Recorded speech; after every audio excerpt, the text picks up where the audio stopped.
In this video, I'm going to go over our Luma Booth Capture Settings so you guys know exactly what we do for Luma Booth Capture Settings. I'm talking about the photos, the GIF, Boomerang, and then our video settings. So I'm going to hop on the iPad. See you there.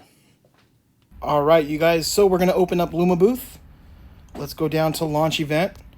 And the capture modes, right? First of all, these are the capture modes. You have photo, GIF, Boomerang / 360 if you're doing 360, and then video. So in order to even activate it to see it, you have to make sure it's in red. If it's not in red, that means it's not enabled. So let's just say you get an event, they only want video. What you do is you click video, you remove everything else. So when you go to launch event, you only see the video option. So I'm gonna go back to capture mode. We're going to select everything because we're going over all of the capture settings. So now, right here is the tab where we're going to set all of our settings. If you see here, we're going to first go over photo because that is the first capture experience. So where it says before photo 1, this basically means how much time until you press the button the first photo is taken. I personally like to set it to 5 seconds, but let me give you an example. Maybe you do an event at an old person's home or where it's a lot of people that are a little bit older. You may want to bump that up to maybe 10 seconds. But for the most part, we leave this at 5 seconds. Right below it where it says before photos, all others, we have it set on 5 seconds. That's just the time that goes in between from first to second photo or second to third photo. Gives the people enough time to readjust themselves. Maybe they go grab a different prop and whatnot. So now we have the last one here, the dial, delay each photo. That basically just means how much time will the photo that was just taken show on the screen. So 2 seconds is more than enough time for the photo to be shown, people to look at it, laugh, and then get ready for the next photo. Right here where it says also generate GIF or GIF, depending on how you want to say it. You see I'm unchecking it right here. This also means that if you set it to 3 photos, if you have this on, which I do right there, I just pressed it, what that means is it'll also generate a GIF from those 3 photos taken. Meaning, let's just say it gets put on a template, it'll also have a video file where it's showing first photo, second photo, third photo. So I'll go ahead and show you guys that right now. All right, so we have it going on right here. So you see the countdown. You notice how that was 5 seconds? Now that was 2 seconds for the preview. And then again, we have it 5 seconds for every other photo, just like that. And last photo, same exact thing. It's gonna count down just like that. All right, so now you see, it also generated a GIF. So that's exactly what that means. So we're gonna go ahead and exit here. Let's go back down to capture setting. Okay, so now we're gonna talk about GIF capture settings. So right here is where you would put the overlay if you wanted to do an overlay, but we're not doing that here. You would literally go to choose. You can add whatever files you have here for that, but we're not gonna do that right now. This is really important, you guys, where it says rectangle or square. Right here, a lot of people don't know this, but if you have it set to rectangle, you may have an issue to where you could see the top of the backdrop. So I'm gonna go ahead and just show you guys what I mean. So if your iPad is in your photo booth, you may see the top of the backdrop. That could be an issue, right? So let me go ahead and end this. I'm gonna go back to the settings. And what you wanna do is select square. This is gonna help you a lot. You're not gonna be able to see the top of the backdrop because we're changing, let me press GIF, the format. And obviously for the tutorial of this video, I have the iPad in my hand, so I'm gonna go back to capture settings. So yeah, we keep ours on square. The next button where it says reverse, play the GIF forward and backwards in a loop, I leave it off. That basically is exactly what it says. It can play it forward then backwards. I personally like to leave it unchecked, but this is totally preference. You know, try it out on your own. If you like it, you like it, but I would recommend leaving it off. And then going into the timing. So now under GIF, you see where it says before photo 1, same thing. We leave it to 5 seconds. Then below it where it says before photos, all others, 5 seconds. Delay each photo. We have it for 2 seconds so we can, give the people proper time to see the photo they just took, enjoy it. And then where it says capture, this basically means how many photos will be taken on the GIF, right? As you saw, it's 3 photos. You can go all the way up to 20 photos. To be honest with you, that's way too much. I personally think 3 photos is the sweet spot. Anything else is kind of too long. And then delay between frames, literally just the timing. We just set it right here to 300. This is just what we do personally, just the delay time between the frames when it's being shown. And then now we're going to go to Boomerang /360. I'm only giving you guys the Boomerang settings here. We're not going to be doing the 360. That's going to be for a separate video. So if you have this on your iPad booth and you're doing Boomerang, countdown, we have to 5 seconds. And where it says start capture when iPad is moved, this is a 360 booth function. So, if this is in your photo booth, right, your iPad photo booth, there is no need for it to be moved. It's a 360 thing because if you have it in the arm and once you set the arm to move, it'll start the recording. So we can ignore that. And where it says quality, this is definitely something you can play by ear. We try to keep it at 8, to be honest. That's, if you want to provide the best quality. Why would you ever even want to lower the quality?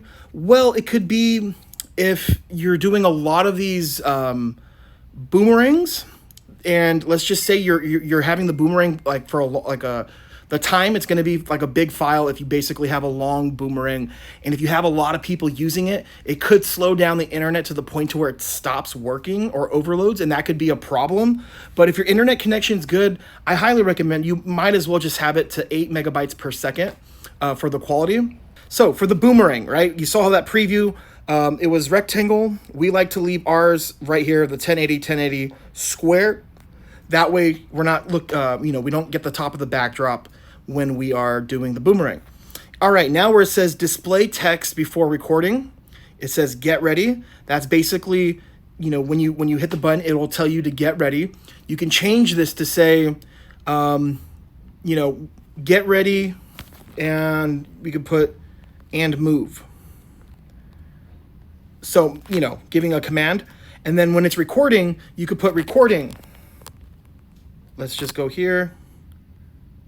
Maybe we put a...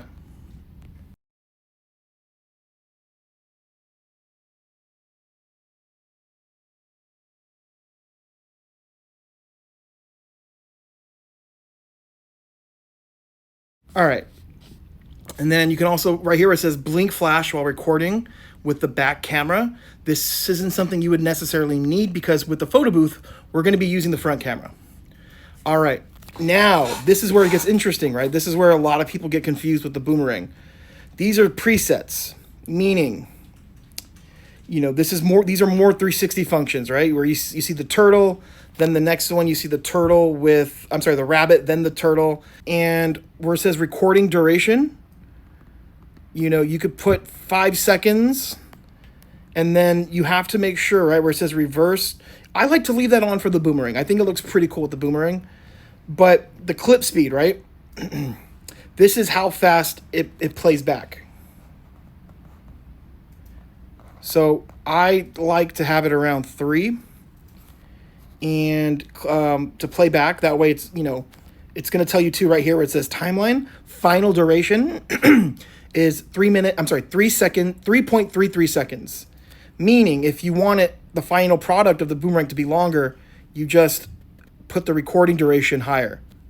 So we took it from recording duration 8 seconds. If we did that, now the final duration will be 5 seconds and 5.33 seconds. But I'm telling you, it's too much time. I like to keep it at, 4 seconds. Let me see if I can get it here. 4 seconds. So that the final duration is 2.67 seconds. You'll be surprised how long 4 seconds feels when you're moving around and just doing silly stuff. So let's move on now. Right here too, where it says preview, choose test video. This is more of a 360 option. And the same thing with the soundtrack. You typically wouldn't do that for a photo booth. Same thing as animated overlays. You could potentially use the image overlay. And it tells you right here, right, where it says image overlay. it tells you the size. So it all depends on the iPad screen. I believe it might change depending on which iPad you're using. But right here, you'll see where it says width, height, and then right here where it says before recording and then after recording. You know, it could be a video playing before or after, but typically you wouldn't use that for a regular Boomerang. Launch event. We're going to hit the Boomerang button. See where it says get ready and move. Recording, and then it says move around. So it was a little bit longer than the first one. And then obviously if this is in your photo booth, you wouldn't, let's exit it out. If it was in your photo booth, you wouldn't have that, you know, that handheld movement. So now we're gonna go down and we're gonna go to back to the capture settings. We have one more setting, you guys, one more. It is the video. There are 4 experiences and we are on the last one. And this is gonna be pretty easy here. Video, where it says countdown, we have it set to 5 seconds. 5 seconds is the sweet spot. Video length, 15 seconds. I personally think this is way too long. You can go all the way up to 60 seconds, but you know, this may be unpopular, but I think 5 to 10 seconds is the sweet spot. We typically have it to 5 seconds. And sometimes 10 seconds is too much. Someone will just press it and end up saying, hey, happy birthday, woo! And then they're just sitting there for the next 7 seconds. So to me, I think 5 seconds is better because if they do it and they mess up, if they try it once and they realize it's only 5 seconds, they'll do it again and make it shorter versus having to force a lot of stuff to be said in a video, right? Again, quality, we'll keep it all the way up, you know, just keeping the image quality as high as possible. But again, remember, if you're in an area where the internet isn't the strongest, you know, having a larger file could slow it down to where it makes the booth stop, in my opinion. That's what I think happens. Again, save original video. This is totally up to you, but we leave it unchecked. The size, again, we're gonna go down to square, 1080 by 1080, and then display text before recording. It's literally just the same thing as last time. You can put whatever here you want, right? It doesn't really matter. And then the last but not least, before recording, you can put a video clip, an MP4 after recording, and then image overlay if you wanted to do, again, like an overlay for the video. So when people do the video recordings, there's some kind of artwork. And again, it tells you the dimensions right here. And this all changes too, right? So if I go down to rectangle, now if you go down to the image overlay, if you want to make an overlay, the dimensions change because we changed the actual, the size. So we're going to keep it here. We're going to go to square. All right. And we're going to go to launch event. All right. So now I'm going to hit the video so we can do this test. Thank you to all my subscribers, followers. You guys are amazing. Can't thank you enough. Thank you to all my subscribers, followers. You guys are amazing. Can't thank you enough. Again, as always, you can text, email, to all my subscribers, all of that. So that is what we call capture settings. And if you want to use Luma Booth, we have a discount code for you to sign up in the description. Click that link, create your account, use an email, create a password, then you pay for the year. It should bring your total to $195 for the year. After you do this, send me an email at photobooth101info@gmail.com. I will send you the Luma Booth group chat that we have available for anyone that is using our link. So that is down in the description below. And as always, if you want to start a photo booth rental business, go to photobooth101.com. We have the iPad booths you need to get started, backdrops. If you need a photo booth printer, we have that. We have props, everything that you need available, photobooth101.com. Thank you.